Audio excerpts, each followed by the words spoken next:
ना चैप्टर पता, ना लैंग्वेज पता, ना रेफरेंस पता, ना लैंग्वेज पता, और आके भाषण देने लगते रेफरेंस की बात करो। मैं इसके बाद प्रोफेसर का आचरण है। मैं सुधांशु जी इसको बता दीजिए। तो मैं पूछ रहा हूं ना, बताओ भाई, नंग धड़क मरंग किसी को दूरबीन से ताड़ के देने वाला जब भी देता छप्पर फाड़ के। बोलो ताड़ने का अर्थ क्या है?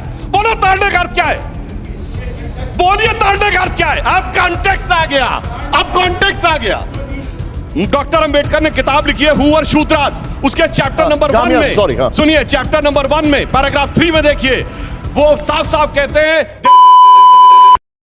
एक मिनट सुधांशु जी एक मिनट, आप जो बचकाना मर्ज मत कीजिए। ये बचकाना नहीं, बोलिए हाँ या ना, पढ़े हैं या नहीं। रामचरितमानस में जिस भी चैप्टर में है उसका आप मतलब पढ़िए ना, क्या है वो नीचे पढ़िए आप, उसका संस्कृत उसको बताइए क्या है। बताऊं, पहले मैंने बताइए ना, करना चाहता था। बोल गवार शुद्ध पशु नारू, शूद्र वो वहीं पे कह रहा है। डेट मीन की सोसाइटी डिवाइड की गई। मक्खनलाल जी ने भी कहा कि एक कहता है मैं क्षत्रिय हूँ, एक कहता है मैं शूद्र हूँ। ये आया क्यों? जबकि ऋग्वेद में एक मिनट ऋग्वेद में सभा और समिति में एक मिनट शांति, ऋग्वेद में सभा और समिति में सारा समाज एक साथ बैठता था, इगैलिटेरियन सोसाइटी थी, सब बराबर थे, महिला भी बैठ सकती थी। इन्हीं ग्रंथों ने, इन्हीं ऋचों ने, चाहे वो कोई सा भी हो, मैं नाम लेके नहीं जाना चाहता, चाहे वो ब्राह्मण साहित्य हो, चाहे वो स्मृति साहित्य हो, चाहे वो वैदिक साहित्य हो, इन सब में ये सोसाइटल डिफरेंसेस डाले इसलिए डाले गए। सर्वोच्चता किसकी स्थापित की गई? क्या वो सर्वोच्चता ऐतिहासिक क्रम से नहीं आ रही? सर एक मिनट नहीं, सारे धर्म नहीं सर, सारे के सारे, मैं ये डिबेट इस तरीके से नहीं कर सकता। हमने पैदा की है, वार्षे साहब हम इनकी आलोचनाएं करेंगे। वार्षे साहब एक मिनट आप बैठिए, पहले मुझे आपको इसका मीनिंग क्या है आप एक बार समझो। हाँ एक मिनट, कैसे निकाला आता? संदर्भ सहित व्याख्या विद रेफरेंस टू कॉन्टेक्स्ट। आप बताइए ना, प्रोफेसर साहब शुद्र पशु नारी सकल ताड़ना के अधिकारी, बताइए ना। सर एक मिनट, ताड़ना का कोई इंग्लिश मीनिंग बता दीजिए। वार्षे साहब पर्शियन मीनिंग बता दीजिए। वार्षे साहब बोलने देंगे तब बताएंगे, वार्षे साहब बोलने देंगे तब बताएंगे, और उसके बाद प्रोफेसर साहब मैं आपको बुलाऊंगा यहाँ पर, प्लीज एक मिनट लूंगा। हाँ केवल ये विनम्र निवेदन था जिसमें स्पष्ट हो गया कि संदर्भ तो छोड़िए, चैप्टर तक नहीं पता है कि ये कहां पे आया है। अब मैं बता रहा हूं। एक मिनट सर, एक मिनट आ रहा हूं, पहले उस पूरा भाषण दे दिया, पहले समझ ले, मीनिंग पे आइए, उसके मीनिंग पे आइए। सर एक मिनट आप बोलने तो दीजिए। किस भाषा में लिखा, हिंदी किस बोली में लिखा है? देखिए हम कहने से पहले हम इसको पढ़ते हैं और इसको डिफाइन करते हैं। नहीं, आप जो है ना वैदिक साहित्य और वैदिक व्याकरण और गैर वैदिक व्याकरण में मत जाइए। आप बताइए कि क्या सोसाइटी में डिवीजन कैसे आया? ऊंच नीच किसने डाली? एक मिनट, ये बताइए। एक मिनट सर, बात रामायण की हो रही है। अरे रामायण में डाली हुई है। अरे सर आप चिल्ला क्यों नहीं? पहले एक मिनट नहीं रामायण में डाली हुई है। आप बैठिए, नहीं I will not let it happen. Professor साहब आपका व्यवहार प्रोफेसर वाला नहीं है। बैठिए एक मिनट, मेरा आपसे निवेदन है। 40 वर्षों तक मैंने यूनिवर्सिटी में पढ़ाया है, इस तरह की चमरसौंध में नहीं होगी। आप बैठिए नहीं बैठिए। चलिए एक मौका और। सिविलाइज्ड। अच्छा सर, आप अपने प्रोफेसर साहब पे बात कर रहे हैं, अब बिहेवियर आपका इतना। नहीं आप बैठिए। अब सुधांशु जी एक मिनट, अच्छे सर एक मिनट, सर प्लीज एक मिनट। हाँ आइए। अच्छा प्रोफेसर साहब प्लीज आइए, बताइए। वार्षे साहब, मक्खनलाल जी मैं माफी चाहूंगा आपसे, प्लीज एक बार सुन लीजिए। एक मिनट आइए। मेरा सवाल ये है कि ये जो चौपाई है इसका क्या मतलब अब है? मैं पहले जैसे मैंने बताया, हमारे तीनों विद्वान मित्र, उनको ना ये चैप्टर का नाम पता, ना प्रसंग पता, ना ये पता किस भाषा में लिखी गई है। बस एक शब्द पता है और उसका खड़ी बोली में इंटरप्रिटेशन है, मान्यवर अवधि में लिखी गई है, खड़ी बोली में नहीं। अब मैं बताता हूं, ये लोग जानते हैं किस बिंदु। पहले एक घटना बता दूं, उसके बाद इसका पूरा एक्सप्लेनेशन देता हूं। जो अभी प्रोफेसर मक्खनलाल जी ने उल्लेख किया था, जब श्री राम जन्मभूमि का विषय इलाहाबाद हाई कोर्ट की लखनऊ बेंच में चल रहा था, तो उन्होंने ये कहा अपने अपने इतिहासकार भी ले आइए। ठीक, दोनों पक्षों से कहा गया अपने इतिहासकार ले आइए। हमारी तरफ से जो इतिहासकार गए उसमें एसपी गुप्ता जी, ग्रोवर जी, हर्ष नारायण जी, देवेंद्र स्वरूप जी थे। उधर से वही सूरज भान, आर एस शर्मा, उन लोगों के, वो लोग गए नहीं, उन्होंने अपने रिप्रेजेंटेटिव भेजे। अब देखिए कोर्ट में तो ऐसे नहीं चलेगा। कोर्ट ने पूछा आप में से कितने लोग एंशिएंट हिस्ट्री के हैं?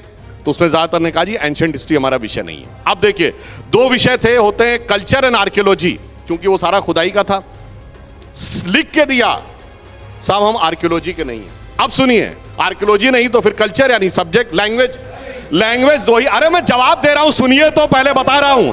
अरे मैं आपने इतनी सारी भाषण दे डाले, उसके बाद हमें बोलने नहीं देंगे। अरे आप कहां पहुंच गए, पहले आप ये तो पहुंचे तो मैं जवाब दे रहा हूं। सर इसका तरीका में बहस करने का, अगर ऐसे से बहस करनी है तो आप वहां से विषय को डाइवर्ट करके कुछ बोलेंगे। अरे मैं कोर्ट की प्रोसीडिंग कोर्ट में आप सबके पास आऊंगा, आप सबके पास आऊंगा। आप पहले उसका इंटरप्रिटेशन एक बार सुन लीजिए, वो पहले स्टार्टिंग में जो बता रहे हैं सुन लीजिए, फिर मैं आपके पास आऊंगा। मैं आऊंगा। उसके बाद सारे के सारे डॉक्यूमेंट्स दो ही भाषाओं में थे, संस्कृत और फारसी, और इन लोगों ने लिख के दी, ना इन्हें फारसी आती ना संस्कृत आती है, यानी ना लिखाई जानते थे ना खुदाई जानते थे, और दावा यह था सारी खुदाई जानते थे। अब जो खुदाई जानते हैं मैं बताता हूं, ये सुंदरकांड में है। कहां पे है? जहां पर समुद्र के सामने भगवान राम बैठते हैं और 3 दिन तक वो समुद्र की प्रार्थना करते हैं, और जब समुद्र नहीं रास्ता देता है तो वो उठ के खड़े होते हैं, और जब अपना शर संधान करते हैं तो समुद्र प्रकट होकर ये कह रहा है, प्रभु भली कीन सीख मोहि दीनी, मर्यादा प्रभु तुमरी दीनी। हे प्रभु, आप ही ने यह मर्यादा दी है, समुद्र किसी के लिए रास्ता नहीं छोड़ता, हमारे ही धर्मग्रंथ में रास्ता नहीं छोड़ता, दूसरे धर्मग्रंथों में छोड़ दिया था समुद्र ने रास्ता, सिर्फ हमारे यहां नहीं छोड़ता। तो वो क्या कहेगा कि मेरे को मारो, वो कहेगा मेरे को मारो, जाके जब प्रकट होगा वो कहेगा नहीं, हमारे को गौर से देखिए मेरी बात को कि मैंने रास्ता नहीं छोड़ता। अन्यथा मैं आपको कहना चाहता हूं, बड़ा हिंदी में खड़ी बोली में सामान्य वर्ड है, अरे कुछ नहीं करता है, आने जाने वाले लोगों को ताड़ता रहता है, मतलब पीटता है।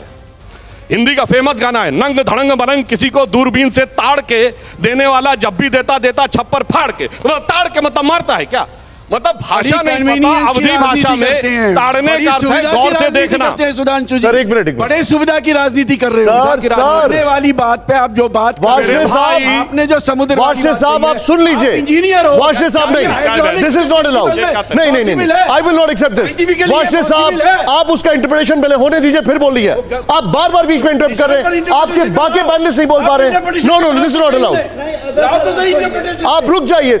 और क्या कर रहे हैं वो? अरे भाई क्या इंटरप्रिटेशन, ना चैप्टर पता, ना लैंग्वेज पता, ना रेफरेंस पता, ना लैंग्वेज पता, और आके भाषण देने लगते हैं, रेफरेंस की बात करो। मैं इसके बाद प्रोफेसर का आचरण है। मैं डॉक्टर साहब के पास आऊंगा, मेरे साथ एक और डॉक्टर साहब हैं जेएनयू के, उनके पास। प्रोफेसर साहब आप इस समय प्रोफेसर की तरह नहीं, एक उद्दंड छात्र की तरह आचरण कर रहे हैं। विनम्रता से कहता हूं, आपको चैप्टर नहीं पता, आपको रेफरेंस नहीं पता, आपको लैंग्वेज नहीं पता, और उसके बाद आप चीख चीख कर डिस्टर्बेंस कर रहे हैं। सर एक मिनट पूछा, बोलिए। अरे सुनिए, मैंने गाना बोल, ओके आइए, आप बताइए। एक मिनट सर, एक मिनट रुक जाइए, लोगों को मौका मिलता है पहले सर, एक मिनट, नहीं क्या मतलब, नॉट एट ऑल, आप बीच बीच में इंटरप्ट कर रहे हैं। नहीं नहीं नहीं, आप रुक जाइए, नहीं नहीं, आई डोंट एक्सेप्ट। सर आप कर क्या रहे हैं? आप अरे सर बिहेवियर कर रहे हैं, आई डोंट एक्सेप्ट दैट, अपना आचरण टीवी पे आई डोंट एक्सेप्ट दैट। आइए सुधांशु जी इसको बता दीजिए। तो मैं पूछ रहा हूं ना, बताओ भाई, नंग धड़ंग बनंग किसी को दूरबीन से ताड़ के देने वाला, जब भी देता देता छप्पर फाड़ के, बोलो ताड़ने का अर्थ क्या है, बोलो ताड़ने का अर्थ क्या है, बोलिए ताड़ने का अर्थ क्या है। अब कॉन्टेक्स्ट आ गया, अब कॉन्टेक्स्ट आ गया। हाँ तो वही मैं कह रहा हूं। अब एक मिनट सुन लीजिए सर, उनको सुन लीजिए, वाशे साहब एक मिनट सुन लीजिए, और उसके बाद में प्रोफेसर साहब आप जेएनयू से जो मैं आपके पास आऊंगा। सेकंड थिंग, जो इनको शूद्र शब्द पे आपत्ति है ना, शूद्र was neither a bad word not it is in the present context. Doctor Ambedkar ने किताब लिखी है हु वर शूद्रास, उसके चैप्टर नंबर 1 में सुनिए, चैप्टर नंबर 1 में पैराग्राफ 3 में देखिए, वो साफ साफ कहते हैं there is no connection of present day schedule caste with the Vedic age Shudras. ये डॉक्टर अंबेडकर ने लिखा है, यानी ना शूद्र से कनेक्शन है, ना ताड़ने से कनेक्शन है, ना लैंग्वेज पता है, ना रेफरेंस पता है, ना चैप्टर पता है, मगर उसके बाद भाषण देश में जातिवाद फिर नहीं। लेकिन एक मिनट सर, अब इसमें ढोल गवार शूद्र पशु नारी, अब आप ये कह रहे हैं कि शूद्र शब्द का कोई कनेक्शन नहीं है, आप जो जिस तरीके से उसको इंटरप्रिटेशन करते हैं, ये खुद डॉक्टर अंबेडकर साहब ने कहा है। डॉक्टर अंबेडकर की किताब हु वर शूद्रास में उन्होंने कहा है आज के शेड्यूल कास्ट का वैदिक एज के शूद्र से कोई कनेक्शन नहीं। सेकंड थिंग, शूद्र वर्ड उस जमाने में बुरा, कोई खराब वर्ड नहीं था, जैसे आज इम्प्लॉय। एक सेंटेंस और बोलता हूं, इसका रेफरेंस पॉइंट पूरा समझा दीजिए। अभी बोल रहा हूं, सुनिए। गांधी जी के जमाने में हरिजन वर्ड का क्या मीनिंग था आज? एक मिनट, एक मिनट पूरी एक मिनट सर, एक मिनट रुक जाइए। कहा किसने इसका जो इंटरप्रिटेशन है, एक मिनट वाशे साहब, एक मिनट सर, एक मिनट, विवेक जी मैं आ रहा हूं। ये पूरा इंटरप्रिटेशन एक बार हो जाए, मैं वो समझ जाऊं, उसके बाद मैं आपके पास ही आ रहा हूं। लेकिन no but it should be allowed at least. अगर आप अलाउ ही नहीं करेंगे तो कैसे होगा? एंड मैंने स्टार्ट भी ऐसे ही किया था कि मैं वाशने साहब के पास आया था, इंटरजेक्शन बंद कर दिया। सुन लीजिए, आइए सर प्लीज। अब मैं बताता हूं। आज मैं इसका पूछना चाहता हूं, अब इस शब्द का प्रयोग बंद हो गया, मगर हरिजन शब्द का क्या अर्थ था?